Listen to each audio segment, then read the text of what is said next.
دوستوں، میاں اسد میں آپ سب کو خوش آمدید۔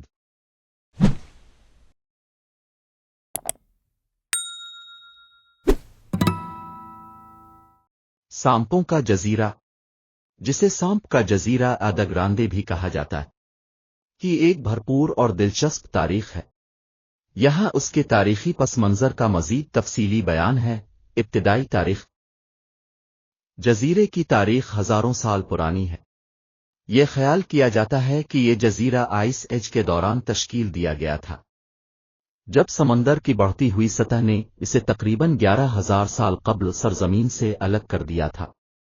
یہ جزیرہ بحر اوقیانوس میں برازیل کے شہر ساؤ پالو کے ساحل سے تقریباً 33 کلومیٹر دور واقع ہے۔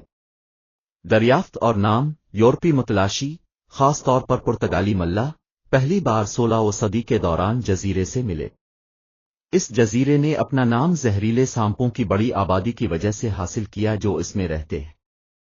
پرتگالی اصطلاح ڈا گراندے کا تقریباً ترجمہ جزیرہ عظیم برن یا بڑے بون فائر کا جزیرہ ہے۔ اس نام سے مراد سانپوں کے زہریلے کانٹے ہیں جو شدید درد اور چھالے کا سبب بن سکتے ہیں۔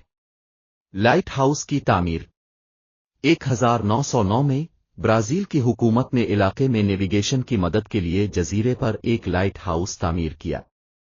لائٹ ہاؤس ساؤ پالو جزیرہ نما کے خطرناک پانیوں سے بحری جہازوں کی رہنمائی کے لیے بہت اہم تھا۔ لائٹ ہاؤس کیپر اور ان کے خاندان جزیرے کے واحد انسانی باشندے تھے۔ سانپ اور ان کا ارتقاء۔ وقت گزرنے کے ساتھ ساتھ جزیرے پر سانپوں کی آبادی تنہائی میں تیار ہوئی، جس کے نتیجے میں ایک الگ نوع کی نشوونما ہوئی جسے گولڈن لینس ہیڈ وائپر بوتھروپس انسیولریس کہا جاتا ہے۔ یہ زہریلے سانپ سانپوں کے جزیرے میں مقامی ہیں اور انہیں دنیا کے سب سے زیادہ زہریلے سانپوں میں شمار کیا جاتا ہے۔ سانپوں کی خوراک بنیادی طور پر ہجرت کرنے والے پرندوں پر مشتمل ہوتی ہے۔ انسانی آبادکاری اور ترک کرنا۔ کئی دہائیوں سے لائٹ ہاؤس کے رکھوالے اور ان کے خاندان اس جزیرے پر رہتے تھے، جنہیں زہریلے سانپوں کی مسلسل موجودگی کا سامنا تھا۔ تاہم 1920 کی دہائی میں برازیل کی حکومت نے اس جزیرے کو سانپوں کی کثافت اور سانپ کے کاٹنے کے خطرے کی وجہ سے انسانی رہائش کے لیے بہت خطرناک سمجھا۔ لائٹ ہاؤس خودکار تھا اور جزیرے پر انسانی موجودگی ختم ہو گئی۔ محفوظ علاقے کی حیثیت 1985 میں برازیل کی حکومت نے سرکاری طور پر سانپ کے جزیرے کو ایک محفوظ علاقہ قرار دیا، جس کی درجہ بندی حیاتیاتی ذخائر کے طور پر کی گئی۔ اس تحفظ کا مقصد اس جزیرے کے منفرد ماحولیاتی نظام کو محفوظ رکھنا ہے، جس میں خطرے سے دوچار گولڈن لینس ہیڈ وائپرز بھی شامل ہیں۔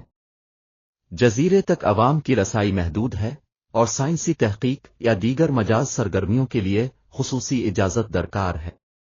سائنسی تحقیق۔ محدود رسائی کے باوجود سانپ کی آبادی اور اس کے زہر کا مطالعہ کرنے کے لیے اس جزیرے پر سائنسی مہمات چلائی گئی ہیں۔ ان مطالعات نے سانپ کے ارتقاء، زہر کی ساخت اور ممکنہ طبی ایپلیکیشنز بشمول انسداد زہر کی نشوونما کے بارے میں ہماری سمجھ میں اہم کردار ادا کیا ہے۔ آج سانپوں کا جزیرہ زہریلے سانپوں سے لاحق ممکنہ خطرے کی وجہ سے عام لوگوں کے لیے محدود ہے۔ یہ تنہائی میں ارتقاء کے دلچسپ عمل کے ثبوت کے طور پر کھڑا ہے اور سانپ کی حیاتیات اور زہر کا مطالعہ کرنے والے سائنسدانوں کے لیے ایک اہم تحقیقی مقام کے طور پر کام کرتا ہے۔